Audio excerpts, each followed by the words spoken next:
Yes, students, good morning to all. And today we'll start lecture number 2, class 10th. बच्चों class 10th का हमारा lecture number 2 है। Topic है magnetic effect of current. ये हमारा topic है। इसका लेक्चर हमने 1 कर लिया था। लेक्चर 1 में जो बेसिक चीज़ें थी वो मैं आपको हल्का सा बता देता हूँ।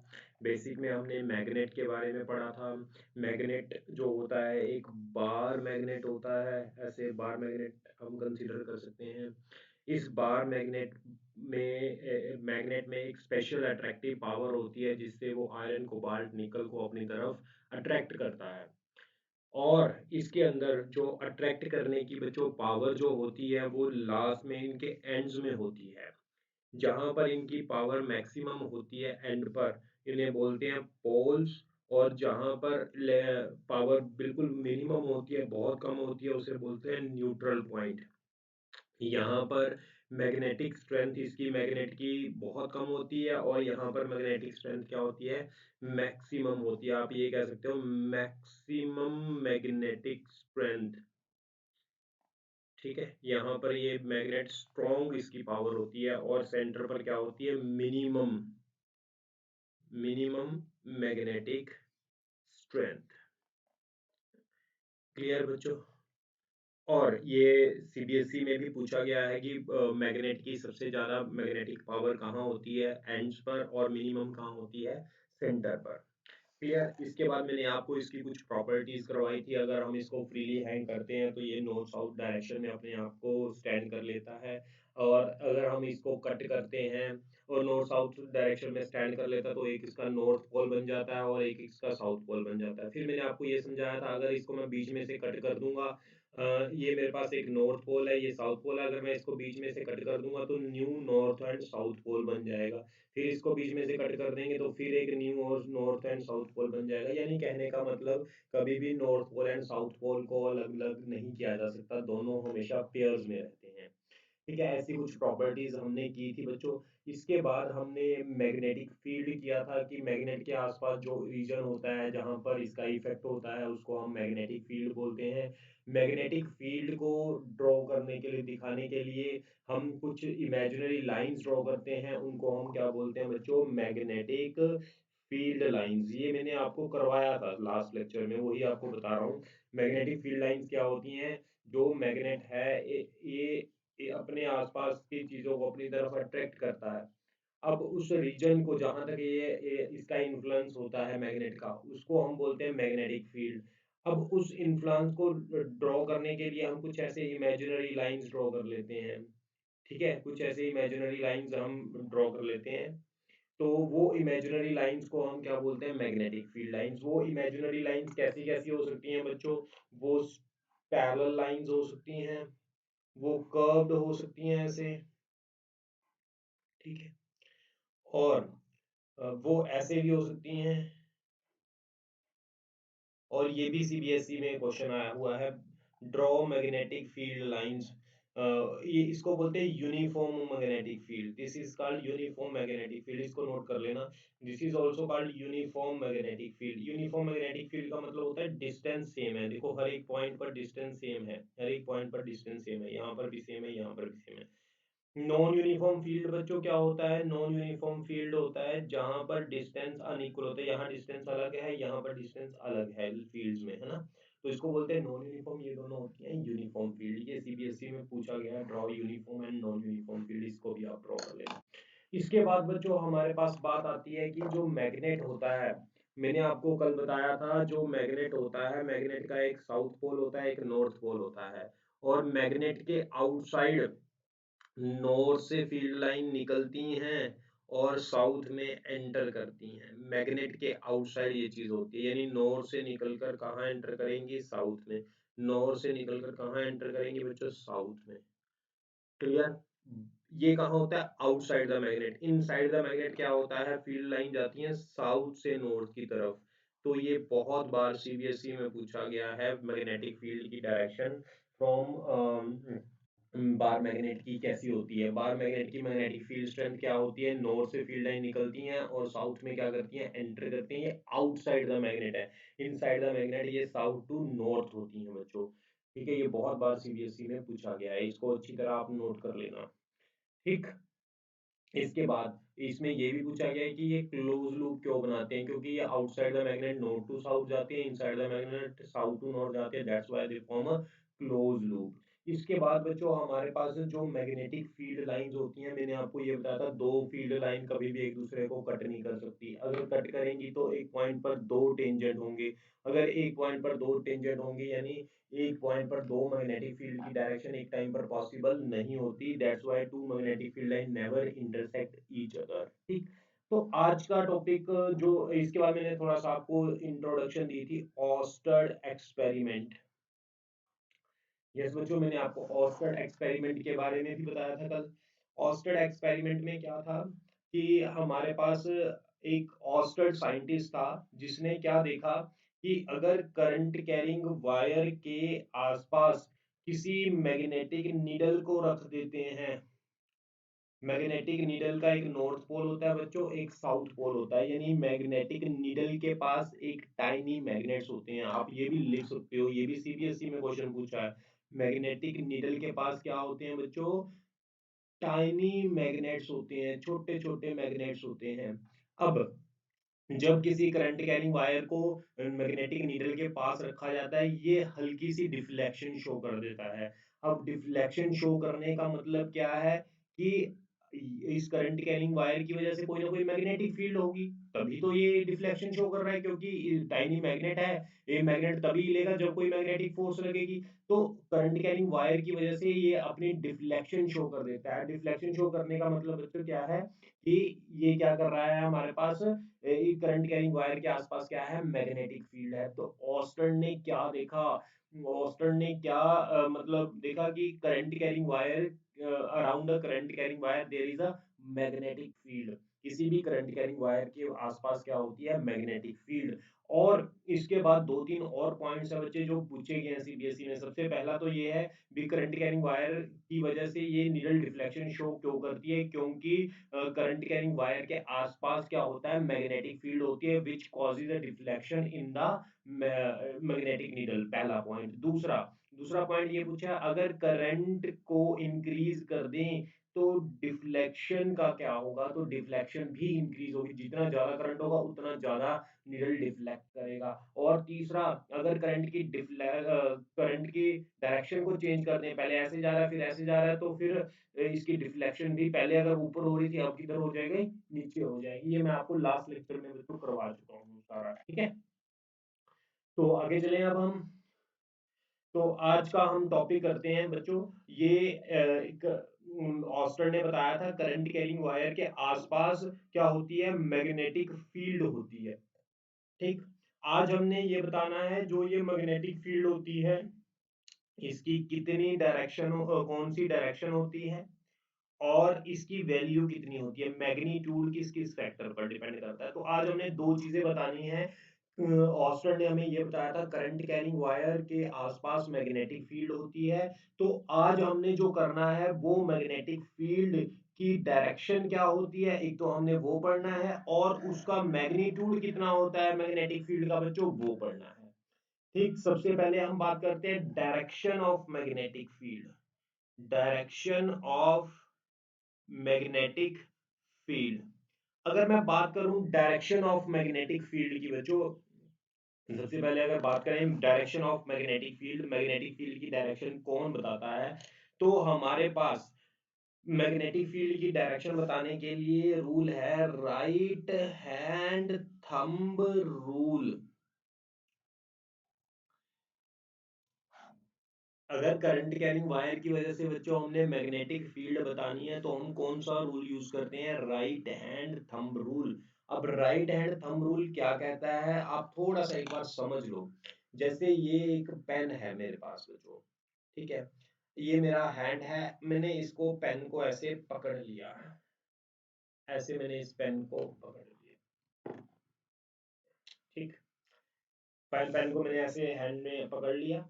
अब जिस तरफ करंट है, करंट ऊपर को ऐसे ऊपर को जा रहा है, उस तरफ थंब है। ठीक, करंट की डायरेक्शन में हमने थंब रखना है। ठीक बच्चों, अब जो आपकी फिंगर है इनको घुमाओ, जो ये फिंगर मैं घुमा रहा हूं तो ये किसकी डायरेक्शन होगी बच्चों? मैग्नेटिक फील्ड की डायरेक्शन होगी। यानी कहने का मतलब अगर मेरे पास करंट ऊपर है ऐसे, तो मैग्नेटिक फील्ड लाइन उसके आसपास ऐसे सर्कुलर फॉर्म में होंगी। ठीक है बच्चों, अगर करंट ऊपर होगा तो मैग्नेटिक फील्ड लाइन कुछ ऐसी फॉर्म में होंगी। इसको बोलते हैं एंटी क्लॉकवाइज। अगर मैं कह दूं यही करंट की डायरेक्शन को मैं उल्टा कर दूं, ऐसे नीचे कर दूं, तो थंब को मैंने किधर कर लेना है? नीचे कर लेना है थंब को भी। जिस तरफ थंब हमने उस तरफ करना है बच्चों जहां पर क्या है? करंट की डायरेक्शन है। करंट नीचे है तो थंब भी किधर होगा? नीचे। अब magnetic field line circular form में ऐसे होगी। अगर करंट नीचे है बच्चों तो सर्कुलर फील्ड लाइन ऐसे बनेगी। इनको बोल देंगे बच्चों क्लॉकवाइज, तो वे क्लॉकवाइज बनेगी। क्लियर? अब इसके बाद हमारे पास अगर मैं बात करूं magnitude of magnetic field, magnitude of magnetic field, पहले मैं इसको आपको लिखवा दूं। राइट हैंड थंब रूल क्या होता है ये लिख लो, पहले डेफिनेशन लिख लो। Right hand thumb rule, if you imagine to hold a current, to hold a current carrying conductor,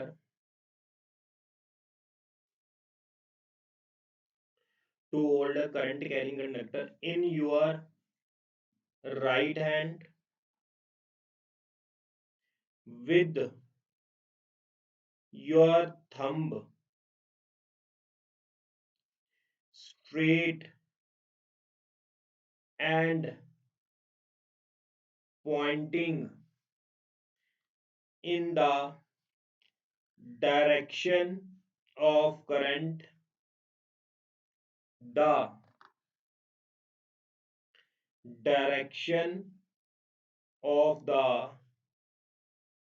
curl of fingers represents the direction of magnetic field। इसको बोलते हैं हम डायरेक्शन ऑफ मैग्नेटिक फील्ड। ठीक है, अब बच्चों इसके बाद मैं बात कर रहा हूं मैग्नीट्यूड की।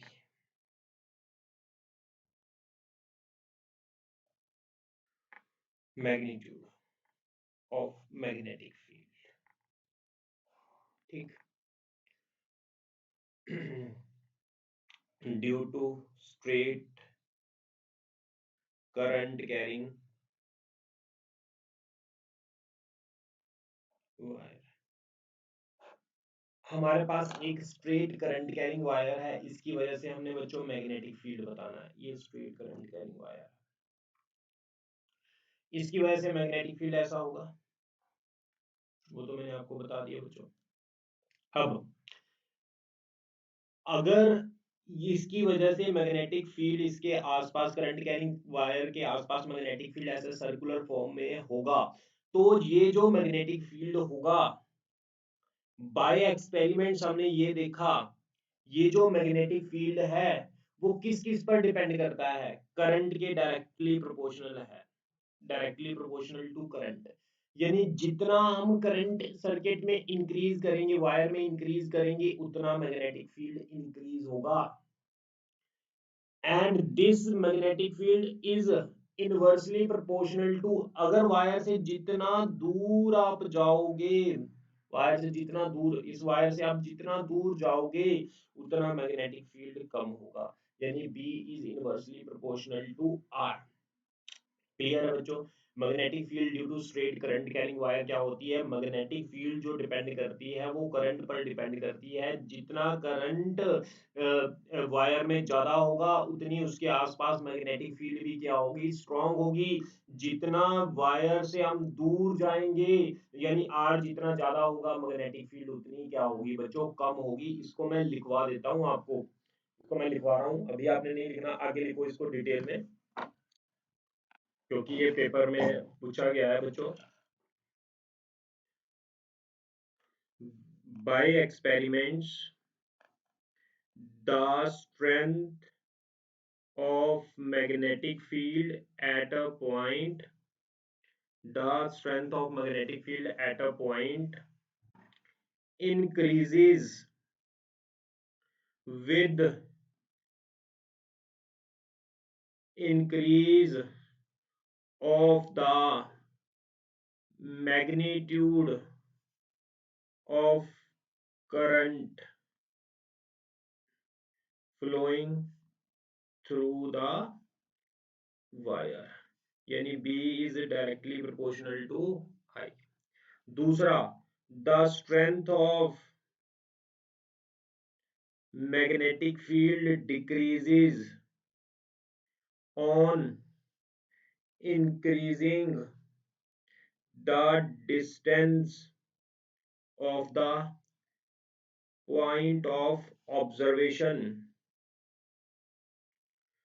from the wire। वायर से आप जितना दूर जाओगे पॉइंट ऑफ ऑब्जर्वेशन उतना ज्यादा होगा तो मैग्नेटिक फील्ड उतना कम होगा। ऑन कंबाइनिंग बोथ, अगर मैं दोनों को कंबाइन करता हूँ, B is directly proportional to I और इनवर्सली प्रोपोर्शनल टू आर, तो ये फैक्टर हो गया बच्चों। किसी भी स्ट्रेट वायर की वजह से जो मैग्नेटिक फील्ड होगा वो उसके करंट पर डिपेंड करता है।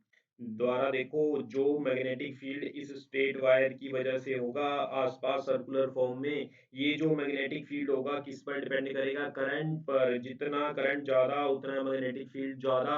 और किस पर डिपेंड करेगा? Inversely proportional to observation point. अगर मैं इस पॉइंट पर देखूं तो मैग्नेटिक फील्ड कम होगा, इस पॉइंट पर देखूं तो मैग्नेटिक फील्ड ज्यादा होगा, क्योंकि जो पॉइंट करंट कैरिंग वायर के क्लोज होगा वहां पर मैग्नेटिक फील्ड ज्यादा होगा, जो पॉइंट करंट कैरिंग वायर से दूर होगा वहां पर मैग्नेटिक फील्ड क्या होगा बच्चों? कम होगा। यस बच्चों, यहां तक आपको क्लियर है? इसके बाद अगर मैं बात करूं magnetic field due to circular current carrying wire, अब मैं circular current carrying wire assume कर रहा हूं। पहले मैंने स्ट्रेट वायर अज्यूम की, अब मैं circular current carrying wire assume कर रहा हूं। बच्चों पहले तो मैं सर्कुलर करंट कैरिंग वायर में फील्ड बनवाता हूं, आपको डायरेक्शन क्या होती है सबसे पहले, फील्ड लाइन बनती कैसी है, उनकी डायरेक्शन, फिर हमने उसके मैग्नीट्यूड की बात करनी है।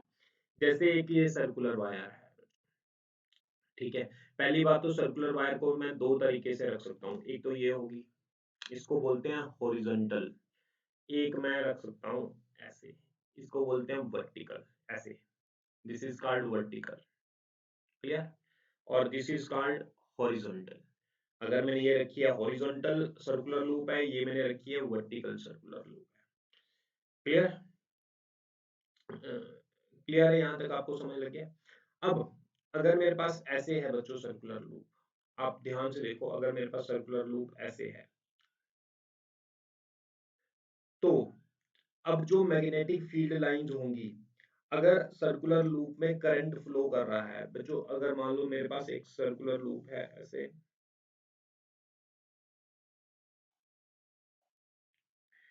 इसके अंदर करंट जा रहा है ऐसे, ऐसे बड़ी है सर्कुलर लूप, और इसके अंदर करंट जा रहा है ऐसे, यानी कहने का मतलब ऐसे करंट जा रहा है, ठीक। अब हमने फिर दोबारा राइट हैंड थंब रूल ही लगाना है। याद है आपको पिछले वाले में हमने क्या किया था? जब स्ट्रेट कंडक्टर था तो मैंने जिस तरफ करंट जा रहा था उस तरफ थंब रखा था, आपको याद है? फिंगर क्या बताती थी? मैग्नेटिक फील्ड, ठीक। थंब रखा था करंट की डायरेक्शन में, यहां पर याद रखना है फिंगर घुमानी है करंट की डायरेक्शन में। अब करंट ऐसे जा रहा है बच्चों, अगर करंट ऐसे जा रहा है तो फिंगर को आप घुमा दो करंट की डायरेक्शन में, तो थंब आपको मैग्नेटिक फील्ड की डायरेक्शन देगा। आप फिंगर को घुमा दो करंट की डायरेक्शन में, तो थंब आपको किसकी डायरेक्शन देगा बच्चों? मैग्नेटिक फील्ड की। उल्टा है, पहले था थंब को हमने करंट की डायरेक्शन में रखा था, अब हम क्या कर रहे हैं, फिंगर को हम घुमा रहे हैं करंट की डायरेक्शन में। करंट की डायरेक्शन है तो उधर फिंगर घुमा दो, थंब आपको मैग्नेटिक फील्ड की डायरेक्शन बताएगा बच्चों। यानी अगर मैंने ऐसे लूप रखी है, तो करंट ऐसे है तो मैग्नेटिक फील्ड ऐसे निकलेंगी यहाँ से। जब मैग्नेटिक फील्ड निकलेंगी, तुम्हें पता है मैग्नेटिक फील्ड लाइन हमेशा क्या बनाती है? Close loop. देखो करंट ऐसे जा रहा है, तो मैग्नेटिक फील्ड ऐसे निकलेंगी, ऐसे निकलेंगी। जब मैग्नेटिक फील्ड ऐसे निकलेंगी यहाँ से बच्चों रिंग से, तो तुम्हें पता है ये हमेशा क्लोज लूप बनाती हैं, तो ऐसे निकल कर ये ऐसे वापस आकर फिर पीछे से एंटर करेंगी। बताओ, ऐसे निकल कर ऐसे वापस आकर फिर पीछे से एंटर करेंगी ना। इसी तरह इधर को, इधर से निकली और इधर से दोबारा फिर एंटर कर गई। क्लियर? दोबारा फिर देख लो, यहाँ से निकली मैग्नेटिक फील्ड लाइंस ऐसे निकलती हैं, निकलने के बाद ऐसे पीछे से क्या करती हैं? एंटर करती हैं। यहाँ से निकली, यहाँ से ऐसे पीछे से क्या करेंगी? एंटर करेंगी। क्लियर? तो मैं यही फील्ड लाइन यहाँ पर बना रहा हूँ, ऐसे निकली एंटर कर गई, ऐसे निकली एंटर कर गई, यहाँ पर भी ऐसे निकली एंटर कर गई, ऐसे निकली। अब मैं कईयों को तो ऐसे भी दिखा सकता हूँ, ये बहुत दूर वाली ऐसे सीधी जा रही हैं और पीछे से क्या कर रही हैं? एंटर कर रही हैं। तो मैं ये ऐसे ड्रॉ कर सकता हूँ। कुछ को तो मैंने सर्कुलर लूप बना दिया, कुछ मैंने ऐसे ड्रॉ कर दिया। ठीक है? और ये ऐसे निकलती जा रही हैं और ऐसे एंटर करती जा रही हैं, ऐसे निकलती जा रही हैं और ऐसे एंटर। ठीक, ये तो मैंने आपको वर्टिकल सर्कुलर लूप का दिखाया है। ये है वर्टिकल सर्कुलर लूप। अगर मैंने हॉरिजॉन्टल रख दी बच्चों, ऐसे रख दी, तो क्या होगा? ये ऐसे रखी है हॉरिजॉन्टल। हॉरिजॉन्टल का मतलब आपने इसको ऐसे रिप्रेजेंट करना है, ऐसे दिखाना है। यहाँ पर बना रहा हूँ मैं, हॉरिजॉन्टल को आपने ऐसे दिखाना है। अब हॉरिजॉन्टल में देखो, अगर करंट हमारे पास बच्चों फ्लो कर रहा है इस डायरेक्शन में, अगर करंट मेरे पास इस डायरेक्शन में फ्लो कर रहा है, तो मैग्नेटिक फील्ड क्या होगी? आपने करंट की डायरेक्शन में फिंगर को घुमा दो और थंब किधर है? ऊपर। तो यहाँ अगर करंट फ्लो कर रहा है ऐसे, तो थंब से फील्ड लाइन निकलेंगी, ऊपर को निकलेंगी। देखना बच्चों, ऐसे निकली फील्ड लाइन और नीचे से ऐसे एंटर कर जाएंगी, ऐसे निकली और नीचे से ऐसे एंटर कर जाएंगी, ऐसे निकली और नीचे से ऐसे एंटर करेंगी। तो अब मैं वही फील्ड लाइन यहाँ पर बना रहा हूँ, ऐसे निकलेंगी नीचे से एंटर करेंगी, ऐसे निकलेंगी नीचे से एंटर करेंगी, ऐसे निकलेंगी नीचे से एंटर करेंगी, ऐसे निकलेंगी नीचे से ऐसे एंटर करेंगी। यानी आप ऐसे निकलेंगी, यहाँ से निकाल दो और यहाँ से एंटर करवा दो। ये कौन सी लूप है बच्चों? ये है horizontal circular loop. This is called horizontal circular loop. यहाँ तक देख लो, आपको क्लियर है? अब इसी में मैं आपको बताता हूँ strength of magnetic field. Magnetic field की स्ट्रेंथ कितनी होगी, यानी मैग्नीट्यूड कितना होगा बच्चों? इसके अंदर भी जो मैग्नेटिक फील्ड स्ट्रेंथ होगी वो डिपेंड करेगी current through the coil. Coil में जितना करंट ज्यादा होगा उतनी मैग्नेटिक फील्ड ज्यादा होगी, सबसे पहला पॉइंट। और दूसरा point, magnetic field is direct inversely proportional to radius. ये आर जो होता है वो लूप का रेडियस है, ये लूप का रेडियस। अब जितनी बड़ी लूप होगी, यानी जितनी बड़ी सर्कुलर रिंग होगी, उतना मैग्नेटिक फील्ड उसके आसपास कम होगा बच्चों। तो मैं इसको भी लिख लेता हूँ। और तीसरा एक इसके अंदर फैक्टर और होता है, ये सर्कुलर कॉइल है, इसके अंदर ना वायर को हमने काफी बार लपेट दिया, जितनी एक सर्कुलर टर्न की वजह से एक बीव होगी, अगर दो सर्कुलर टर्न होंगी तो दो भी हो जाएंगी, तीन सर्कुलर टर्न होंगी तो तीन भी होगी, यानी number of circular turn increase होंगी तो मैग्नेटिक फील्ड भी क्या होगी बच्चों, इंक्रीज होगी। इसको हम लिख लेते हैं बोर्ड में, कैसे लिखा जाता है, ये सीबीएसई 2012 में क्वेश्चन पूछा गया है। ठीक बच्चों, इसको लिख लेते हैं हम अच्छी तरह। यस, पहला point, the strength of magnetic field increases if the current flowing through the wire increases। ठीक, अगर करंट इंक्रीज होगा तो मैग्नेटिक फील्ड भी क्या होगा बच्चों, इंक्रीज होगा। दूसरा point, the strength of the magnetic field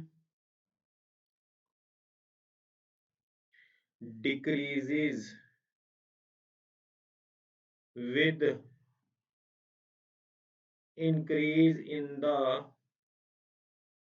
radius of the loop।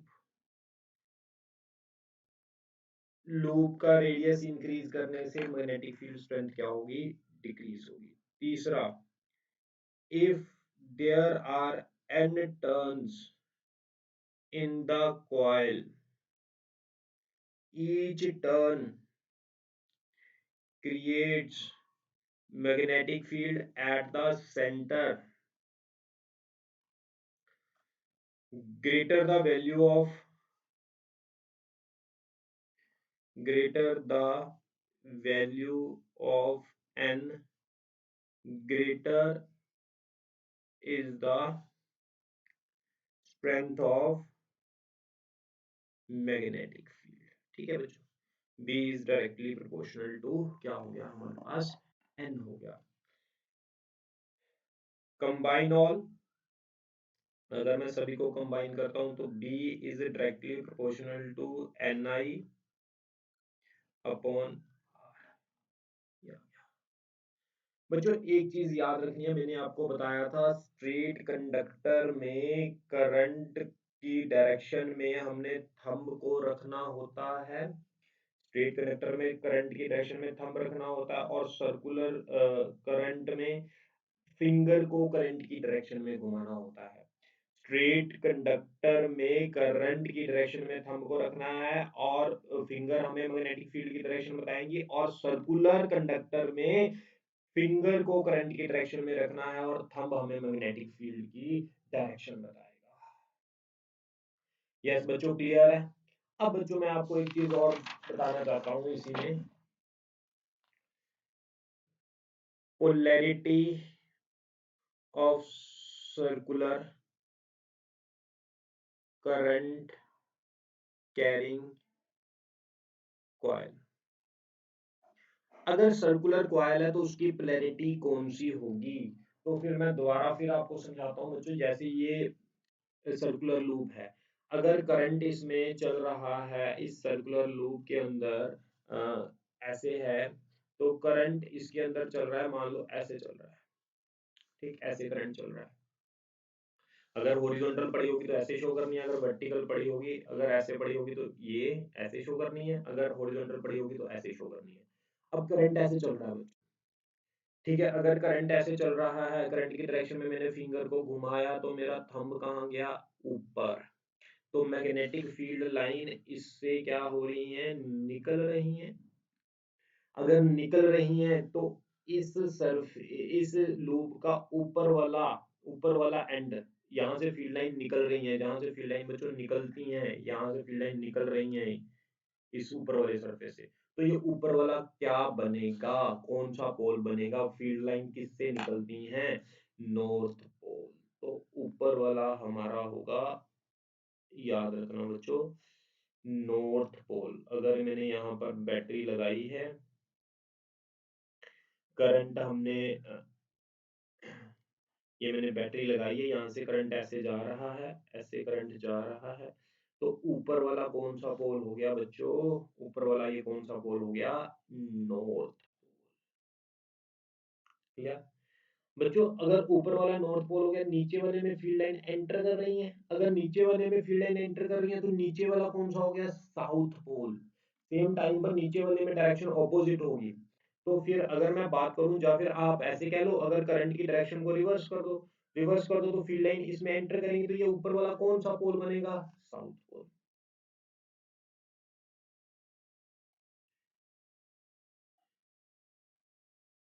Current carrying wire है, ठीक बच्चों, करंट ऐसे जा रहा है, तो अब इसका ऊपर वाला कौन सा पोल बनेगा बच्चों, साउथ पोल, ऐसे, ठीक है। यहाँ तक क्लियर है। यानी एक करंट कैरिंग सर्कुलर वायर में जब फील्ड लाइन ऐसे जा रही है तो ये निकल रही है और नीचे से एंटर कर रही है, एक ऊपर का नॉर्थ पोल बन गया, नीचे का साउथ पोल बन गया, यानी करंट कैरिंग सर्कुलर वायर किसकी तरह काम करती है, एक मैग्नेट की तरह काम करती है।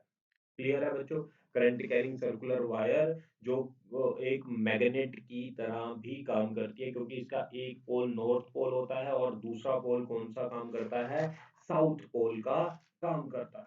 क्लियर, आगे चले। आगे है हमारे पास, नेक्स्ट लिखो, magnetic field due to a cylindrical coil. Cylindrical को बच्चों सोलेनॉइड भी बोलते हैं। कहता अगर मैं ऐसी सर्कुलर वायर्स, बहुत ज्यादा सर्कुलर वायर ऐसे रख दूं एक दूसरे के पास, एक सर्कुलर वायर, एक और, एक और, एक और, यानी मैंने नंबर ऑफ सर्कुलर वायर, पहले एक सर्कुलर वायर, फिर एक सर्कुलर वायर, फिर एक सर्कुलर वायर, फिर एक सर्कुलर वायर, ऐसे नंबर ऑफ सर्कुलर वायर जिसके अंदर मैं कुछ करंट फ्लो करवाऊं, ऐसे आई, ठीक, ऐसे करंट जाएगा, यस बच्चों, है ना, ऐसे करंट जाएगा सर्कुलर वायर में। अब तो एक सर्कुलर वायर जिसके अंदर करंट फ्लो करती है, उसका एक नॉर्थ पोल भी होता है, साउथ पोल भी होता है, इसका भी नॉर्थ पोल होगा, साउथ, इसका भी नॉर्थ साउथ, इसका भी नॉर्थ साउथ, इसका भी नॉर्थ साउथ, इसका भी नॉर्थ साउथ, ठीक है। अब ये बीच वाले नॉर्थ साउथ कैंसिल हो जाएंगे, एक तो हमें ये वाला बच जाएगा पोल, और एक ये वाला लास्ट वाला पोल बच जाएगा बच्चों। तो अब आप ये देखो, पहली बात तो सोलेनॉइड क्या होती है, अगर वायर के मैं नंबर ऑफ सर्कुलर टर्न कर दूं, ऐसे सर्कुलर फॉर्म में अगर मैं वायर को किसी पर लपेट दूं तो उसके अंदर करंट फ्लो करवाऊं, तो उसको मैं बोलता हूँ solenoid, that is called solenoid. पहले तो लिखते हैं सोलेनॉइड क्या होता है, फिर इसको देखते हैं आगे ये बनता कैसे है, कैसे काम करता है।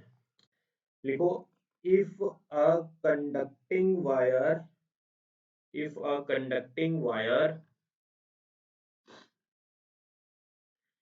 is wound in form of, if a conducting wire is wound in form of a cylindrical coil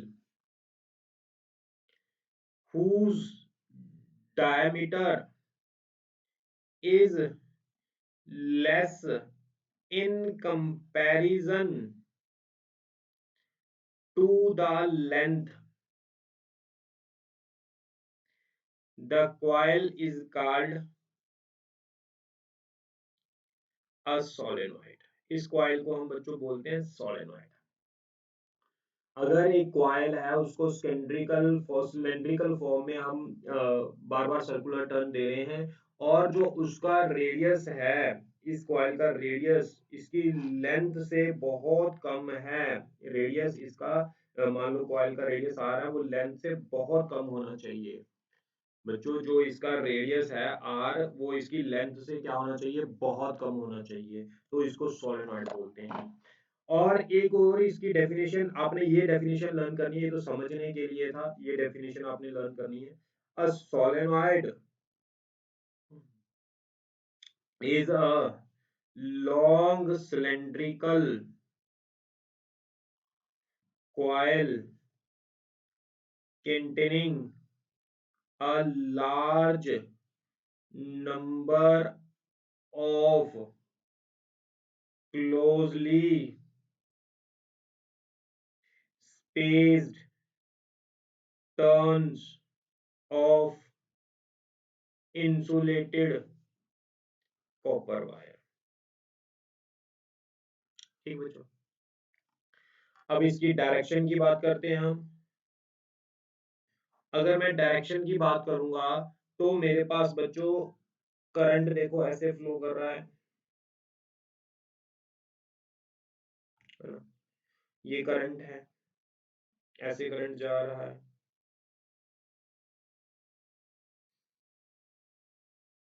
ठीक। अब करंट अगर ऐसे जा रहा है, अगर मैं बात करूं कि करंट जो जा रहा है ऐसे जा रहा है बच्चों, देखना ऐसे जा रहा है। मान लो सर्कुलर कॉइल है, सर्कुलर कॉइल में ऐसे करंट जा रहा है कंटिन्यूसली। अगर करंट ऐसे जा रहा है तो मैग्नेटिक फील्ड लाइन ऐसे होंगी। देखो, अगर सर्कुलर कॉइल ऐसे पड़ी है तो मैग्नेटिक फील्ड ऐसे होंगी हॉरिजॉन्टल। अगर सर्कुलर कॉइल ऐसे पड़ी है बच्चों तो मैग्नेटिक फील्ड इस डायरेक्शन में होंगी ना, है ना। तो अब अगर मैंने मैग्नेटिक फील्ड बनानी है तो मैं इसकी मैग्नेटिक फील्ड बनाऊंगा। अगर ये करंट कैरिंग सर्कुलर वायर है, करंट ऐसे जा रहा है, तो ये वाला कौन सा हो गया नॉर्थ पोल और ये कौन सा हो गया बच्चों साउथ पोल। ऐसे फील्ड लाइन जाएंगे ना, तो फील्ड लाइन ऐसे निकलेंगी।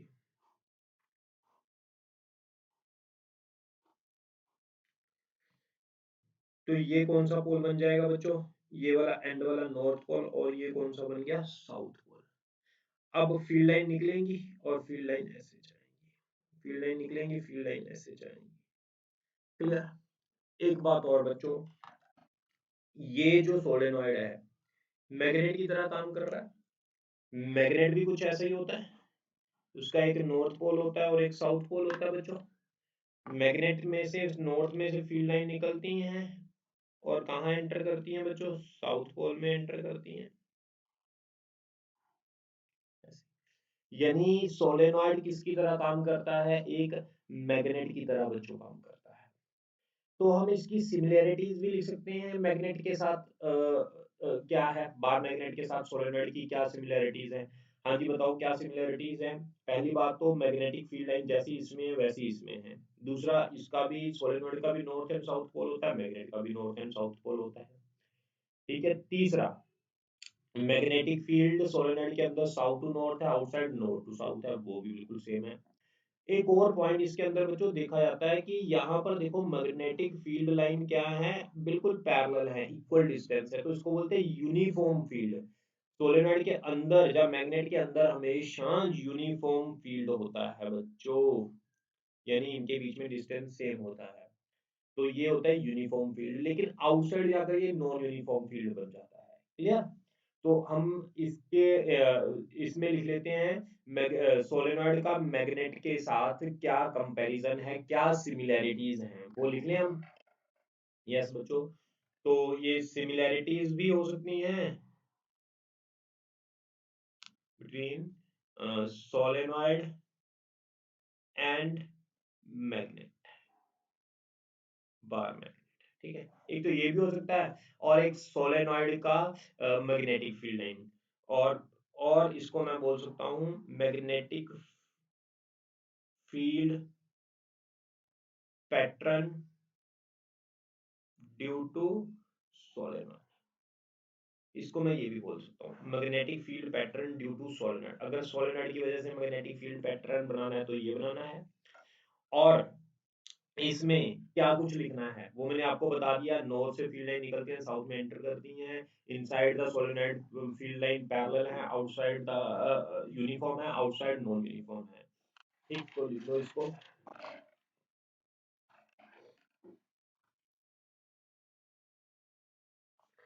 यस बच्चों, लिखो magnitude, sorry, magnetic field, magnetic field inside the solenoid, magnetic field inside the solenoid are nearly straight and nearly straight and parallel to the axis of the solenoid, that is the magnetic field is uniform inside the solenoid and directed from south pole to north pole. ठीक है, inside the magnet यही चीज होती है ना। हाँ, यही चीज होती है inside the magnet. Okay, the magnetic field lines of forces are non uniform कहाँ होती है? Outside, outside the solenoid end is directed from, उसकी डायरेक्शन क्या होती है outside the north pole to south pole. Clear बच्चों, ये तो आपको पता ही है, north pole to south pole. और इसके बाद इसका one end of the solenoid, one end of the solenoid is a magnetic north pole and the other end is magnetic south pole। ठीक है बच्चों, दूसरा एंड क्या होता है? Magnetic south pole. The pattern of the magnetic field is similar to that of the bar magnet. Clear है बच्चों, bar magnet में भी कुछ ऐसा ही होता है। अब मैंने आपको ये डायरेक्शन बताई है सोलेनॉइड के मैग्नेटिक फील्ड की बच्चों, अब हम इसके मैग्नीट्यूड की बात करेंगे। अगर मैं सोलेनॉइड के मैग्नीट्यूड की बात करूं तो आपने याद रखना है मैग्नेटिक फील्ड, ये हमारे पास सोलेनॉइड है, करंट फ्लो कर रहा है आई। अगर मैंने करंट इंक्रीज किया तो मैग्नेटिक फील्ड स्ट्रेंथ भी इंक्रीज करेगी, और जितनी नंबर ऑफ टर्न मैंने इंक्रीज की उतनी मैग्नेटिक फील्ड भी इंक्रीज करेगी। बच्चों इसके अंदर ना जो एन होता है, ये एन बड़ा खास होता है। मान लो सोलनॉइड बहुत बड़ा है, मैंने उसकी लेंथ मान ली एल, एल लेंथ में उसकी नंबर ऑफ टर्न्स कितनी है? Small n. तो स्मॉल एन होता है बच्चों नंबर ऑफ टर्न पर यूनिट लेंथ, जो हम लेंथ मान रहे हैं उसमें टर्न कितनी है। मान लो बच्चों ऐसे सोलेनॉइड बहुत बड़ा है, मैंने इतनी लेंथ मानी, तो इतनी लेंथ में कितनी टर्न्स हैं? That is called small n. Total number of turns कितनी है सारे में? That is called capital N. समझ आ रहा है मेरी बात? क्लियर? नंबर ऑफ टर्न किसी एल लेंथ में, यूनिट लेंथ में कितनी है? That is called small n. N क्या होता है? टोटल नंबर ऑफ टर्न्स कितनी है। अब इसके बाद बच्चों देखो हमारे पास, इसको मैं लिख देता हूं, इसको पेपर के अकॉर्डिंगली हमने लिखना है। तो क्या लिखेंगे? Magnetic field strength is directly proportional to current flowing in the circuit. ठीक है ना, जितना करंट ज्यादा होगा उतनी मैग्नेटिक फील्ड क्या होगी? ज्यादा। फटाफट लिखो, लास्ट टॉपिक है हमारा आज का। The strength of magnetic field increases if current flowing in the solenoid increases। यानी B is directly proportional to I हो गया बच्चों। दूसरा, the strength of magnetic field increases if the number of turns per unit length increases। B is directly proportional to on combining, अगर हम दोनों को combine करते हैं बच्चों तो B is directly proportional to n I.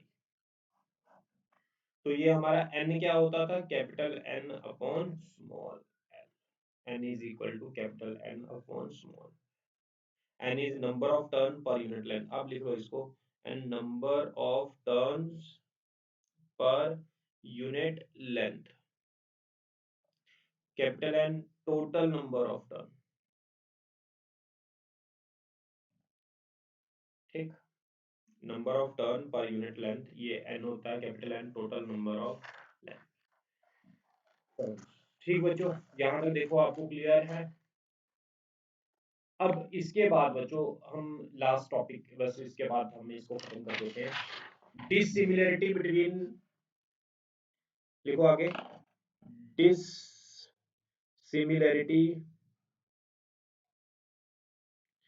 Between a current carrying solenoid and a bar magnet.